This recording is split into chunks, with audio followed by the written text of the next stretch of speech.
Saya melihat kalau pra-peradilan ini bukan pertandingan ya, menang atau kalah bukan.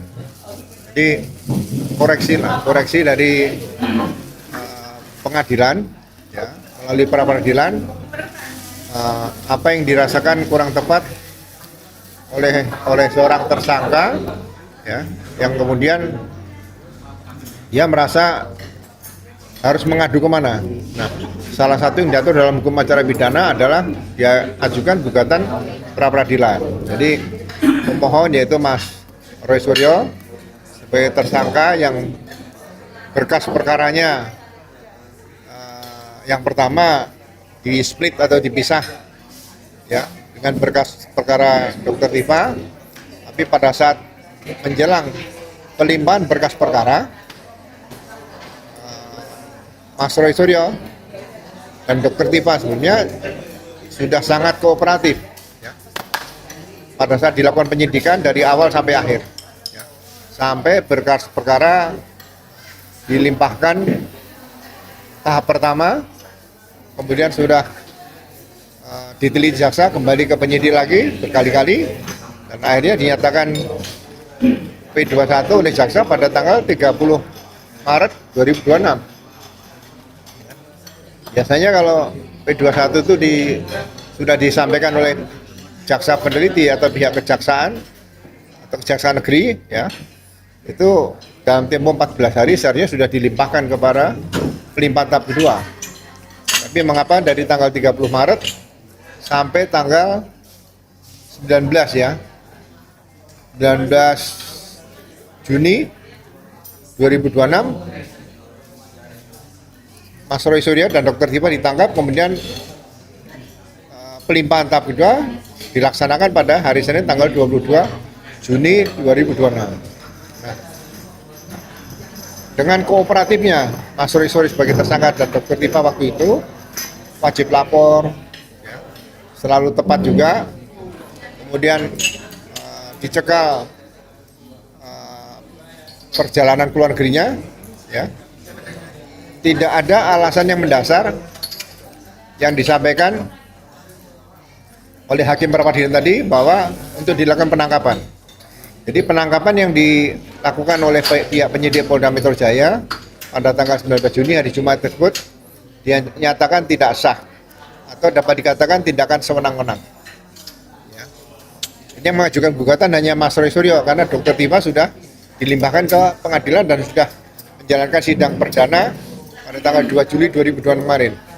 Mas Roy Suryo belum dilakukan sidang di pengadilan, tapi masih mengajukan gugatan pra-peradilan. Ya.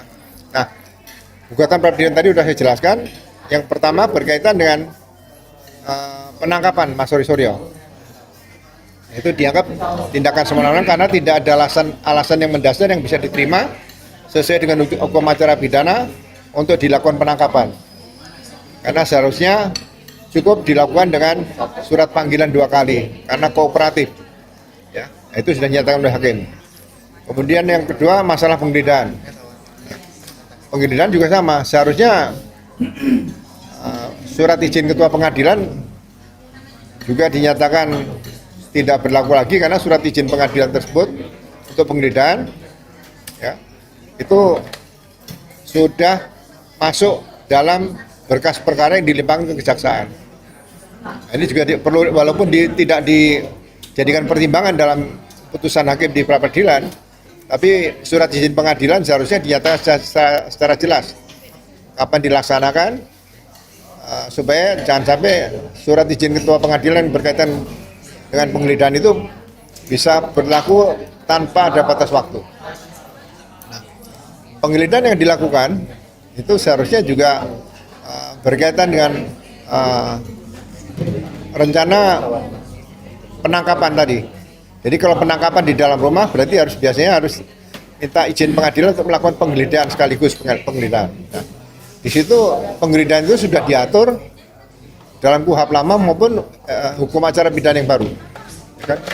Hukum acara pidana yang lama itu juga menyatakan harus segera dibuatkan berita acaranya maksimal 2 hari. Ya. Jadi semuanya harus jelas. Didampingi dengan kepala desa atau lurah atau RT RW.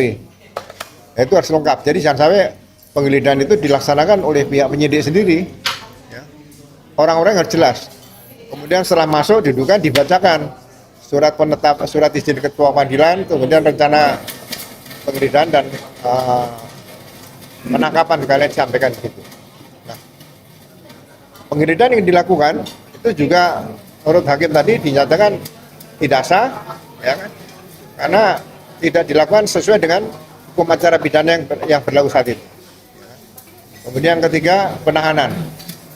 Nah, seharusnya penahanan ini kan dapat dikatakan penahanan berkaitan dengan penyidikan waktu pertama kali sesuai dengan hukum acara pidana. Dasar penahanan apa? Dikhawatirkan tersangka melarikan diri, kemudian dikhawatirkan dia merusak barang bukti, mempengaruhi saksi, ya kan, dan sebagainya.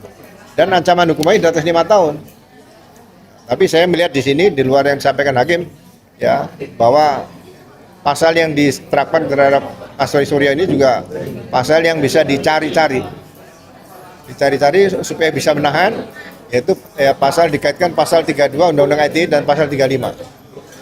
Padahal itu pembuktian sangat sulit. Tapi hakim yang bertindak menurut saya sangat adil dan berdasarkan hukum acara pidana yang berlaku, maka penahanan itu juga dinyatakan tidak sah atau merupakan tindakan kesewenang-wenangan. Jadi penyidik tidak konsekuen menerapkan hukum acara pidana yang baru, Undang-Undang Nomor 20 tahun 2025, dan menggunakan juga hukum acara pidana yang lama, Undang-Undang Nomor 8 tahun 81. Jadi ada keraguan-keraguan penyidik di sini.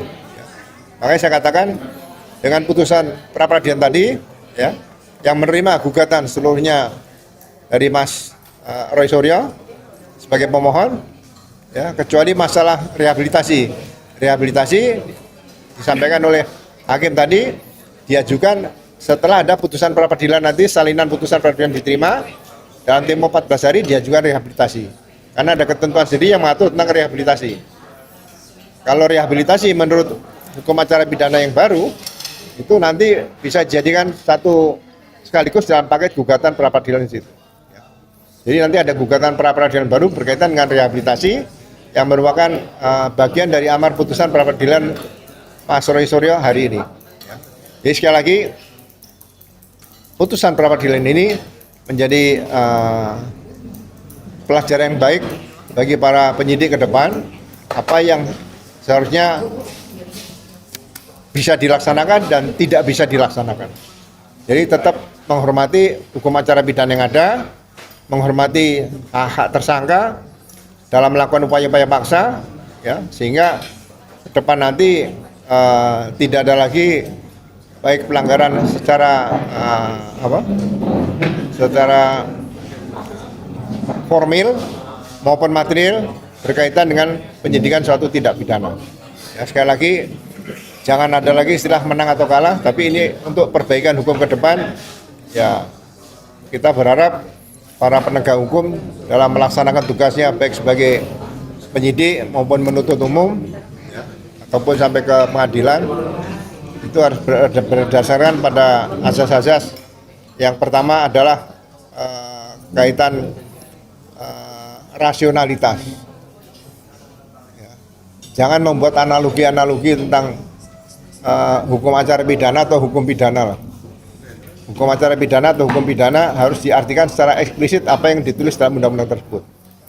Kemudian yang kedua, kurangi emosional. Ya. Ini bisa ditangkap, ini bisa ditahan. Di mana saat bisa menangkap dan di mana saat bisa menahan, itu artinya dipelajari betul dari hukum acara pidana yang menjadikan pedoman untuk bekerjanya penyidikan suatu tindak pidana. Ya. Kemudian juga legalitasnya itu saya katakan tadi harus jelas. Ya. Kemudian transparansi itu juga harus diciptakan di situ. Ya. Misalnya tadi mau katakan mau menggeledah, ya apa sulitnya menghubungi lurah atau kepala desa? Apa susahnya menghubungi RT atau RW?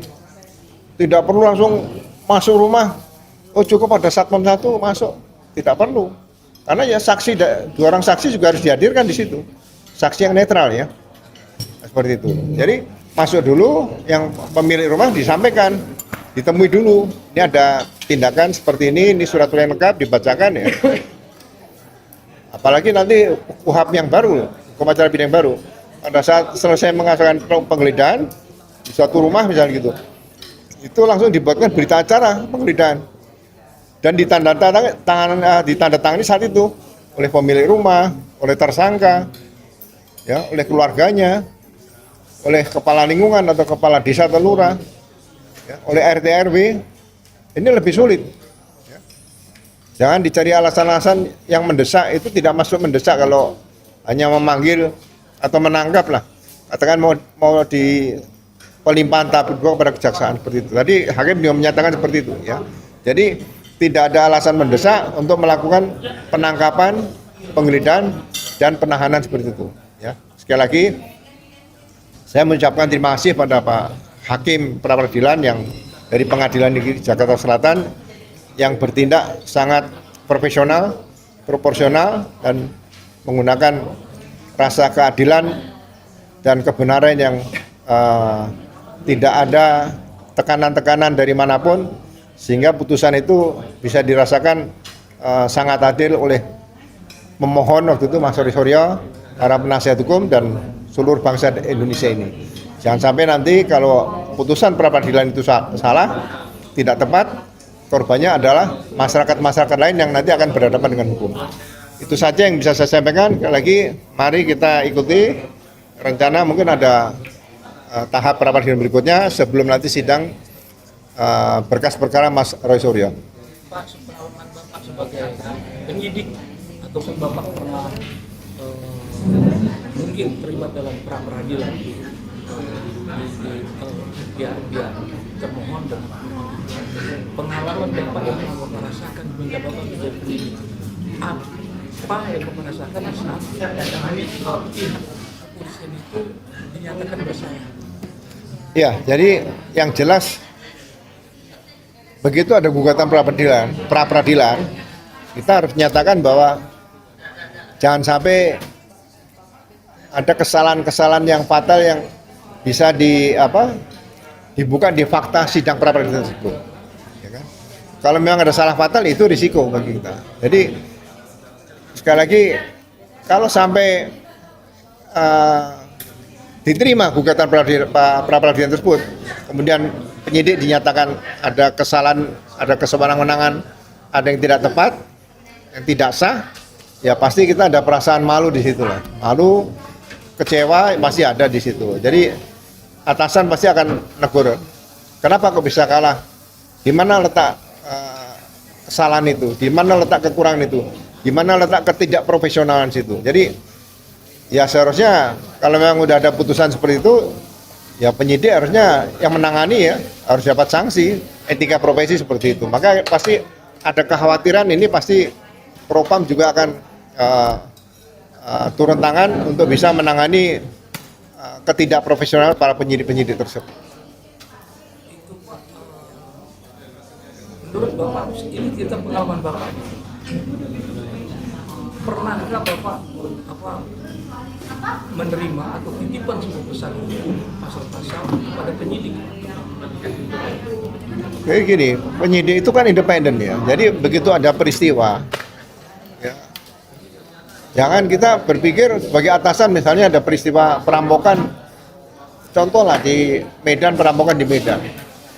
Terus kita merasa Kapolda tidak perlu turun tangan.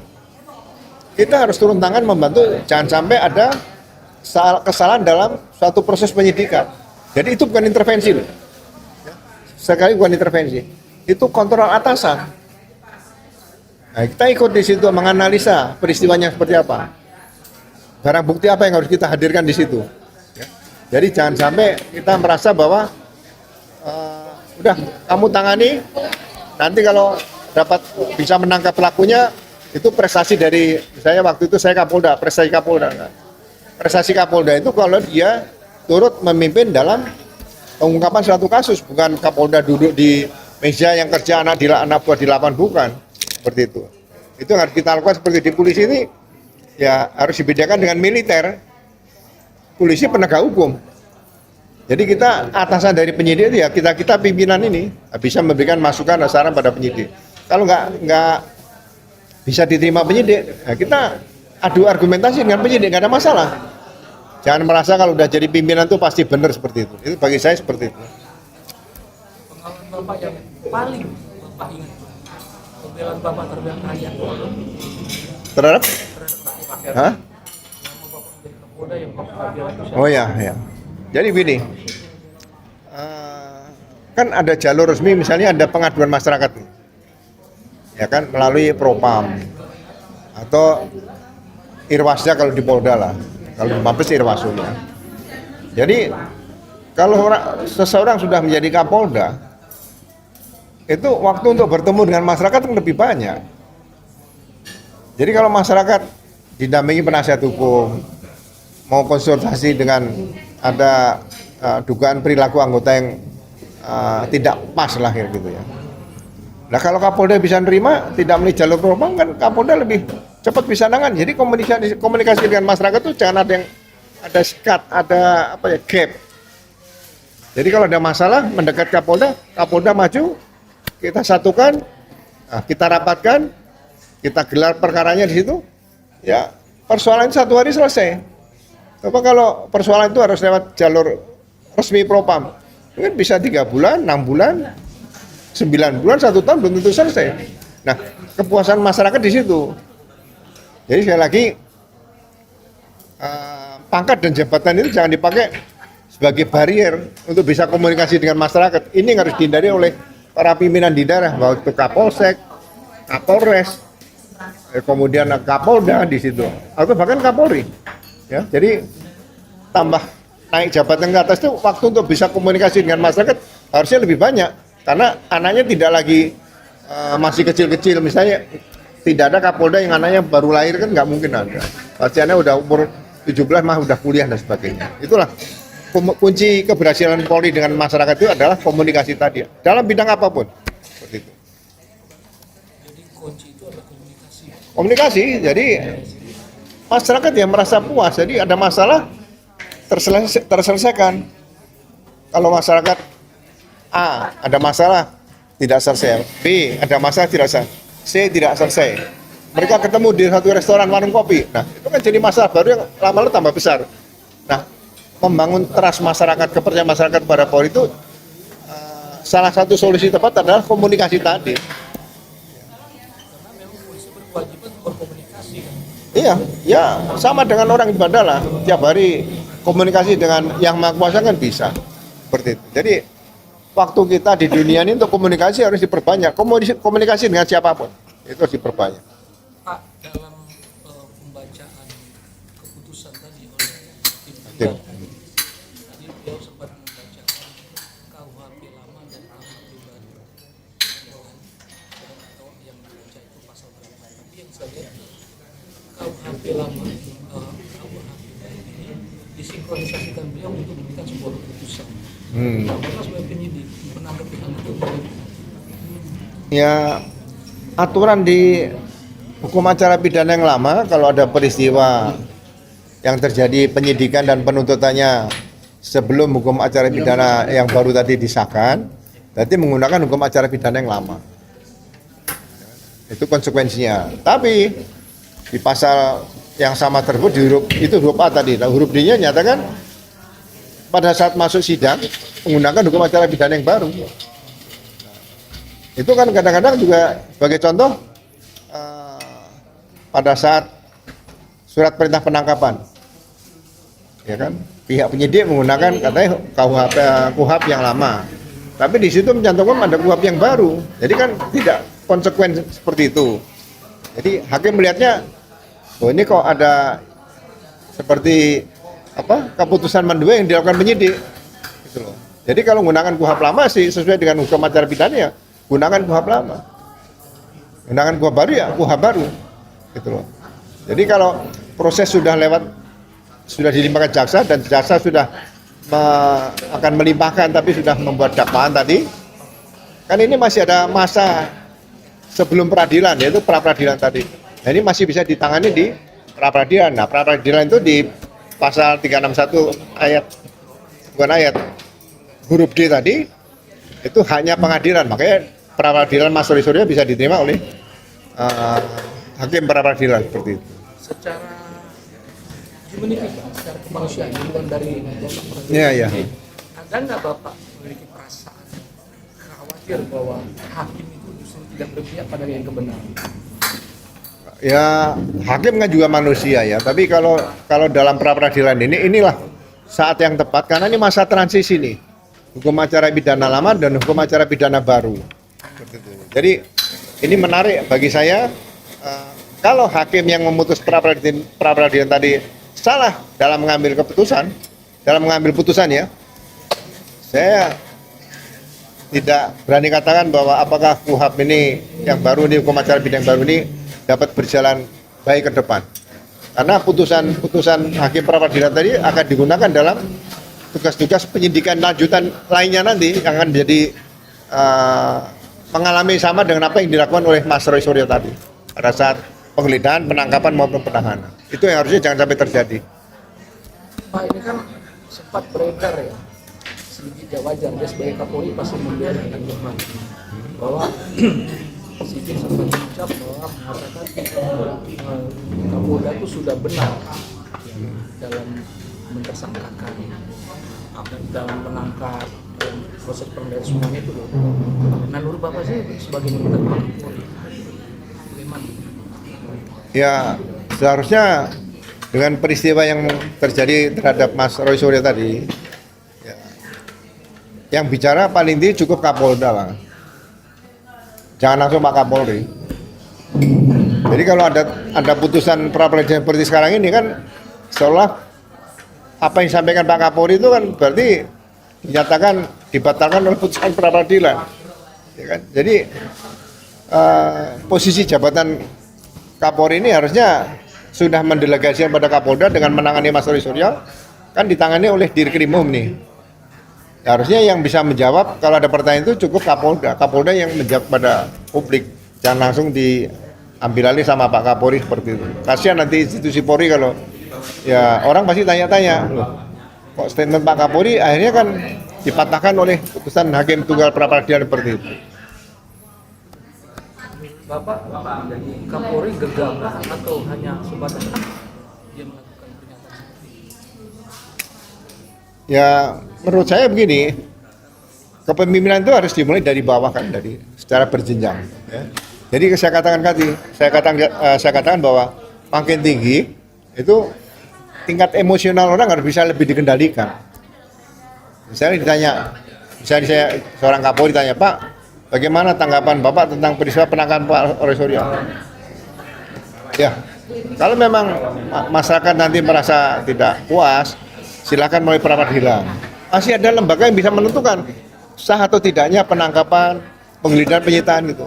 Timpangkan aja ke pra-peradilan. Jangan langsung dijawab sendiri seperti itu. Jadi marwah seorang Kapolri kan harus dijaga, bukan asal menjawab seperti itu kan sayang seperti bagi saya loh ya. Kalau jawaban Kapolri waktu itu sangat tepat atau proper, pasti jawabannya adalah ya silahkan nanti digugat di pra-peradilan. Bagaimana nanti putusan pra-peradilan selanjutnya seperti itu. Ada lembaga yang bisa menyelesaikan masalah tidak sahnya penetapan tersangka, penangkapan, penahanan, penggeledahan dan sebagainya itu kan ada di pasal 89 KUHP yang baru juga ada di sini seperti itu. Closing statement untuk polisi, Pak. Ya, kita berharap tidak selalu terjadi pra-peradilan kalau memang penyidik atau Polri bisa menerbitkan kembali lah seperti waktu Kapolri Pak Jenderal almarhum Pak Waludin Jamin ya menciptakan buku saku seperti Kapolri berikutnya lah. Jadi tugasnya Mabes Polri tadi menciptakan buku-buku pintar yang kecil-kecil bagaimana tentang tata cara penetapan tersangka, penangkapan, penggeledahan, penyitaan dan sebagainya. Ini harus dimiliki oleh seluruh anggota Polri se-Indonesia. Itu harapan saya seperti itu.